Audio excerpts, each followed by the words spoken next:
En die betinking van de slag bij Wijns op het Reerklif liet ze 100 mensen.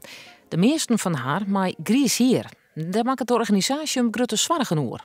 We zijn door alle war om nieuwe mensen te krijgen en de wijze van presenteren is oors worden. Dat moet meer een presentatie worden. Het is een bedenking, maar je kunt het presenteren. En daar probeer ik dan, wat het dan, dat het, dat het in de richting van een talkshow is. Dat mensen zeggen van, goh, het weer leuk, goh, wij willen wel wegkomen. De belangstelling is dus minder, doch is de organisatie net benauwd dat de Friese cultuur verlengt.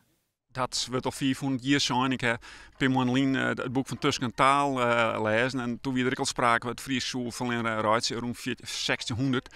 En, want we in de stad, maar dat is nog steeds zo.